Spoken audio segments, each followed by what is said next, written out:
আমি নিজের জন্য পড়াশোনার জন্যই আনতে গেছিলাম একটা জিনিস। কি ইরেজার? না। তাহলে চল চল।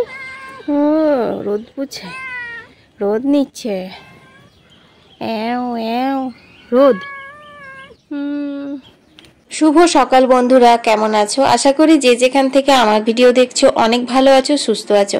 আমি অর্পিতা, তোমাদের অর্পিতা, আবার একটা ডেইলি ব্লগ নিয়ে হাজির হয়ে গেছি। আজ এত কাজ রয়েছে যে তোমাদের কি বলবো।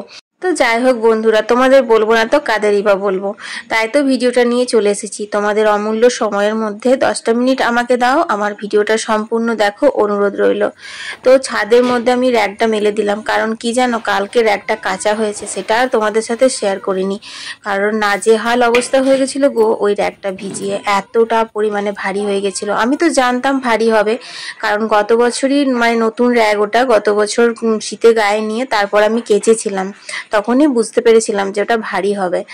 তো কিন্তু কি করব বলো, আমার আর আমার ছেলের তো একটু অ্যালার্জির সমস্যা আছে, সে কারণে কাচাকুচি করে একটু রোদে টোদে দিয়ে তবেই গায়ে নিতে পারি।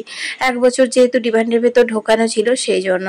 তো যাই হোক, ওটা রোদে দিয়ে আর ওপরের ঘর থেকে এসে দেখো এখন আমি বেছে নিচ্ছি মাছগুলো। 1 গাদা মোরলা মাছ নিয়েছে। মোরলা মাছ তো বেশি লাগে না, কিন্তু উবলার বাবা তো জানোই, সেই নিয়ে নিয়েছে একদম 500 মতো।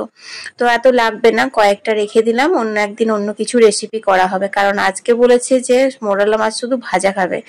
তো এগুলোকে মোরলা বলে কিনা জানি না, কিন্তু আমাদের এখানে এগুলো মোরলা বলেই বিক্রি হয়, মানে যার মানে পিত্তি নেই আর কি, পিত্তি ছাড়া মাছ।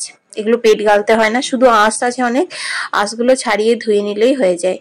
তো দেখো এখানে আমি মাছটা নুন হলুদ মাখিয়ে নিচ্ছি, আর শিকেতে তুলতে হবে, দেখতেই পেলে বিড়াল বাবু চলে এসেছে। তো দেখো এখানে বুবলাকে পড়ার টেবিল গোছানোর দায়িত্ব দিয়েছি। তোমাদের বলা হয়নি, আজ হচ্ছে শনিবার, মানে 2nd স্যাটারডে, সে কারণে বুবলার স্কুল ছুটি আছে। তো বুবলার বার্থডের পর দিন তো আমি তোমাদের সাথে ভিডিও শেয়ারই করতে পারিনি, কারণ জানো তো বন্ধুরা, কোনো কিছু ওকেশন যদি বাড়িতে হয় তার পরের দিন যে কি খাটালি হয়, মানে সেদিনটা তো হয়ই, সেদিন জোগাড় যন্ত্র করতে চলে যায়, আর তারপরের দিন সেগুলো সমস্ত গুছিয়ে বাগিয়ে রাখতেই চলে যায়, এই আর কি।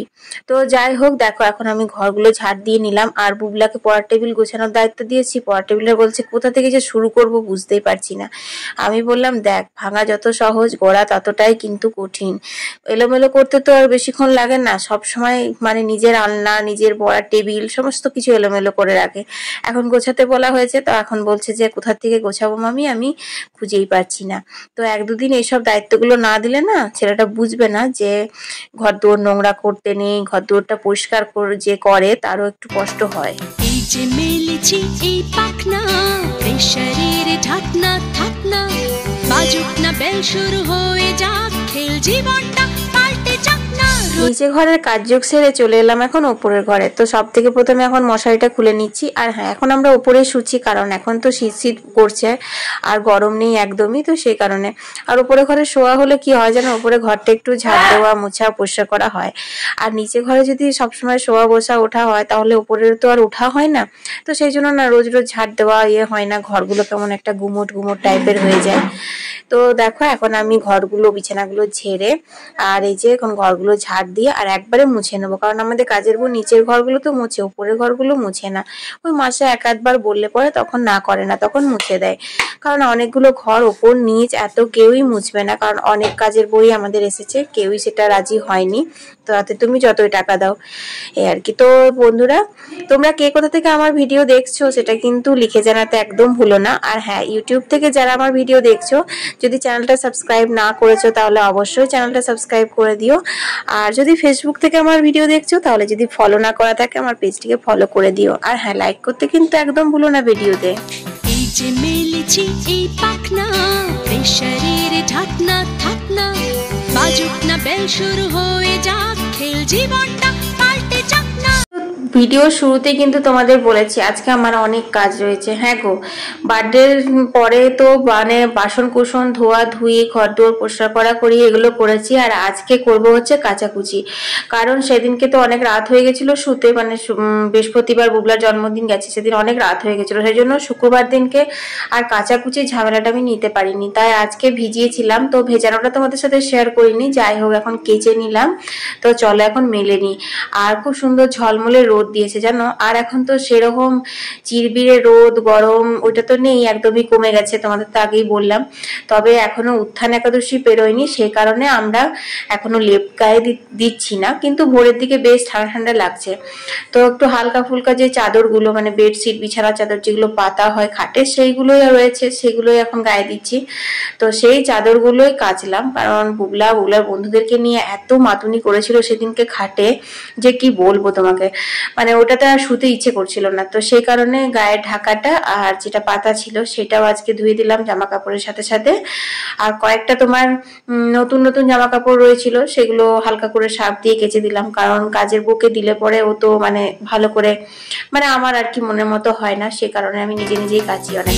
মেলেছি এই পাখনা প্রেসারের ঢাকনা থাকনা বাজুক না বেল শুরু হয়। তো কাজকর্ম সমস্ত কিছু সেরে একদম স্নান করে নিলাম, আর এখন দিয়ে নিচ্ছি হচ্ছে চুলে তেল। তোমরা অনেকেই জিজ্ঞাসা করেছো যে আমি চুলে কি তেল ইউজ করি। তো দেখো পার্টিকুলার আমি কোনো রকম মানে একটা যে এই তেলটা ছাড়া আমার চুলে লাগাবো না সেরকম এখন আর করি না। আগে করতাম, কিন্তু আমার বিয়ের আগে একদম বাঁধা ধরা ছিল, আমি হেয়ার অ্যান্ড কেয়ার তেলটাই লাগাতাম, হেয়ার অ্যান্ড কেয়ার যে তেলটা সেইটা লাগাতাম। ওটার গন্ধটাও খুব সুন্দর ছিল আর লাইট অয়েল ছিল।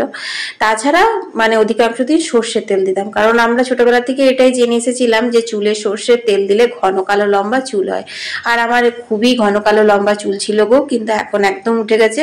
বিয়ের পর মানে সিঁদুরের জন্য বলতে পারো বা বুবলা হওয়ার পরে হরমোনের তো পরিবর্তন হয়, তো সে কারণেও হতে পারে, জল চেঞ্জের জন্য হতে পারে, চুল এখন আমার উঠে গেছে।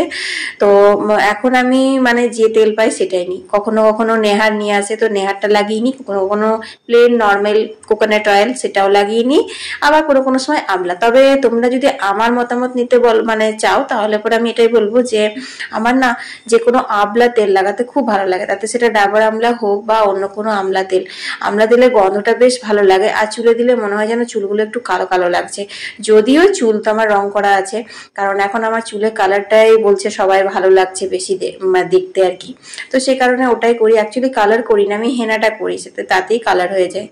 তো সর্ষের তেলে দেখলে বাদামগুলো ভেজে তুলে নিয়েছি। আজকে করব হচ্ছে নিরামিষ বাদাম দিয়ে পেঁপের ঘন্ট।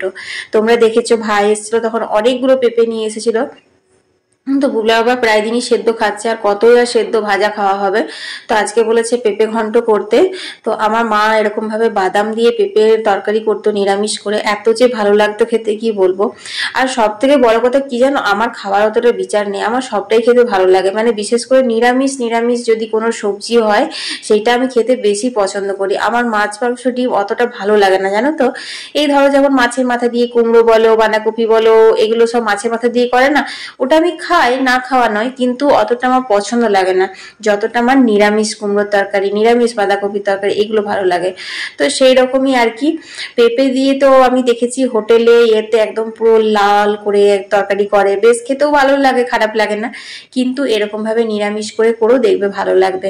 তো দেখতেই পেলে বাদামগুলো তুলে নিয়েছিলাম, তারপর তেলের ওপর একটু হিং আর 5 ফোড়ন দিয়ে দিলাম, নিয়ে আদা বাটা দিলাম, তারপর দিয়ে দিয়েছি হচ্ছে শুকনো লঙ্কাও দিয়েছিলাম ফোড়নে, তারপর ধনে গুঁড়ো জিরে গুঁড়ো এই মশলা খুবই কম পরিমাণে মশলাটা দিয়েছি, কারণ পেঁপের তরকারি নিরামিষ করে করলে খুব বেশি মশলা যায় না।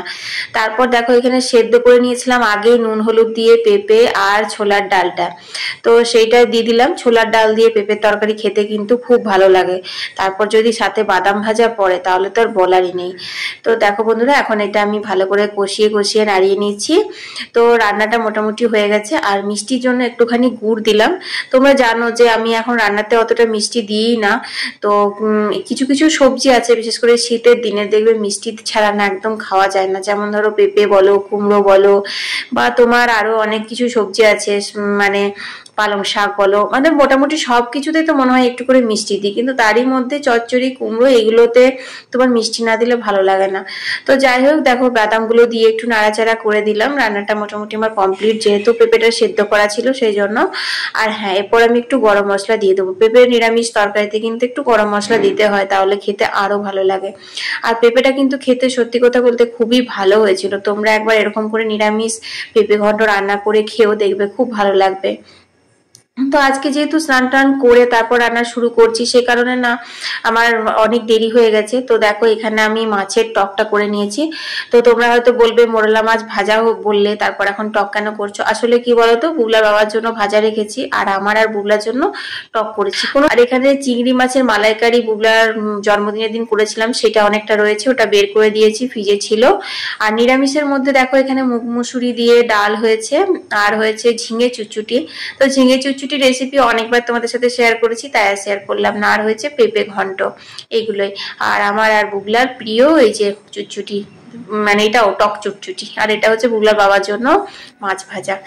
তো কলের জল নিয়েছি, অনেকক্ষণ হয়ে গেছে, এখন কিন্তু 1টা বেজে গেছে। বুবলা বাবা চলে এসেছে, এবার বুবলাও আছে বাড়িতে। বুবলার তো স্নান করলেই তোমরা জানো যে ভাত চায়, তো ওদেরকে খেতে দিয়ে দিচ্ছে মা। আর আমি ততক্ষণে দেখো এখানে বোতলগুলো ভরে নিচ্ছি। আসলে কি বলতো, অনেকক্ষণ জল নেওয়া হয়েছে, তো তারপর ফিল্টারটা ওভারফ্লো হয়ে গেছে, তো সেই কারণে বোতলগুলো ভরে নিচ্ছি। আর অন্যান্য দিন কলের জল নিতে নিতে একটা একটা করে বোতল ভরে করে রেডি করে নিই, আজকে আর সেটা সময় পাইনি। তো এখন বোতলগুলো ভরে নিই, তারপর আমরা খাওয়া দাওয়া করে নেবো।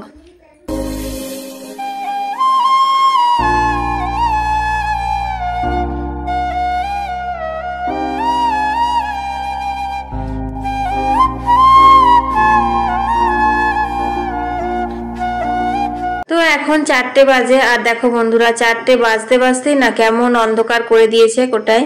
তো বুবলা তো টিউশন যাবে, আর ম্যাম আজকে ফোন নিয়ে যেতে বলেছে। তো বুবলাকে আমরা এরকম অ্যান্ড্রয়েড সেট দিইনি, যে ফোনটা আমাদের আগে ছিল, মানে শুধু কল আসতো কল যেত, সেই ফোনটা ওকে দিই, কারণ টিউশন যায় তো একা একা যায়, তো পৌঁছে পরে ফোন করবে বা আসার সময় হয়ে গেছে সেটা ফোন করে বলতে পারবে, সেই জন্য। আর বুবলার স্কুলে টিউশনের সমস্ত জায়গাতে আমার ফোনের নাম্বারটাই দেওয়া আছে। তো ম্যাম নেবে আজকে, মানে দরকার লাগবে, তো সেই জন্য নিয়ে যেতে হবে। তো ওগুলো নিয়ে গেছিল ফোনটা, তাই আমি সন্ধে দেওয়া তোমাদের সাথে কিচ্ছু শেয়ার করতে পারিনি। তো এখন 8টা বাজে, এখনো চলে এসেছে। তো দেখো এখন ওকে তরকারি মুড়ি মেখে দেবো। পেঁপের তরকারি খুব ভালো হয়েছিল, বলেছি পেঁপের তরকারি দিয়ে মুড়ি মেখে দাও। আর বুলা বাবা চানাচুর মুড়ি খাবে। আর এই দেখো আমার আটা মাখা হয়ে গেছে। আর দিনের বেলাতে তো রাতের তরকারি কিছু করিনি দেখলে, তো সে কারণে দেখো হাঁসের ডিমের কারি হবে, তো সেই জন্য হাঁসের ডিম এখানে আমি সেদ্ধ করে রেখেছি। আর হচ্ছে সয়াবিন আলু এখানে সেদ্ধ করেছি। মায়ের জন্য নিরামিষ করে আমাদের হাঁসের ডিম কারিতে সয়াবিন আলুটা মিশাতে হবে। শুভ সন্ধ্যা সবাইকে, সন্ধ্যা টন্ধ্যা দিয়ে রান্নাঘরে ঢুকেছি। আর এখন এগুলো সমস্ত কিছু করতে হবে। বুবলা টিউশন থেকে চলে এসেছে। আচ্ছা দিচ্ছি, আর একটু নেই, এইটুকুই আছে। অনেকটা তরকারি করেছিলাম, আমি বুঝতেই পারিনি যে সবটা শেষ হয়ে যাবে। তো বুবলা আর একটু তরকারি চাইছে, অনেকটা তরকারি হয়েছিল, কিন্তু আজকে অনেকটা করে খাওয়াও হয়ে গেছে। যাই হোক চলো চা জলখাবারটা খেয়ে নিই, তারপর আবার রান্নাগুলো আছে, রুটি করা আছে, 2 রকমের তরকারি আছে। আর দিনের বেলাতে তরকারিটা করে রাখলে ওটা একটু সুবিধা, সন্ধ্যাবেলায় চাপ থাকে না। তো চলো চাটা খেয়ে নিই। তো এখন রাত্রি 10টা বাজে আর খেতে বসে গেছি। তো পরশুকার ফ্রাইড রাইসটা ফ্রিজে ছিল, সেটা গরম করলাম। তো ফ্রাইড রাইস, রুটি আর এই যে হাঁসের ডিমের কারি করেছি তোমার আলু আর সয়াবিন দিয়ে। তো চলো খেয়ে নিই এখন। তো বন্ধুরা খাওয়া দাওয়া করে আমরা এখন উপরে চলে এলাম। এমনি করে ঘুরছিল, লাইটটা মারলাম, চুলমুল বন্ধ এমনি হয়ে গেল। আচ্ছা মিঠুর গল্প পরে শুয়ে শুয়ে শুনছি। তো সকালে মশারি খোলা থেকে শুরু করে মশারি টাঙানো অবধি সমস্ত কিছু কাজ সারা হয়ে গেছে। এবার মশারিটা খাটিয়ে শোয়ার পালা। বুবলা ফ্যান চালিয়ে দিল। গরম কোথায় লাগছে? বুবলার গরম লাগছে, গরম নেই, ভালোই শীত শীত পড়ে গেছে। তো চলো আজকের ব্লগটা এখানেই শেষ করে দিচ্ছি। সবাই ভালো থেকো, সুস্থ থেকো। কাল আবার একটা নতুন সাপোর্ট করো। হ্যাঁ বল বল। গাইস তোমরা একটু আমার মাকে সাপোর্ট করো। হ্যাঁ প্লিজ তোমরা আমাকে একটু সাপোর্ট করো। অনেক দিন ধরে ইউটিউবে ভিডিও দিচ্ছি, একটা ভিডিও অন্তত ভাইরাল করে দাও। তো শেয়ার করো সবার সাথে। সবাই ভালো থেকো, সুস্থ থেকো। কাল আবার একটা নতুন ভিডিও নিয়ে হাজির হয়ে যাবো। আমি অর্পিতা, তোমাদের অর্পিতা। টাটা।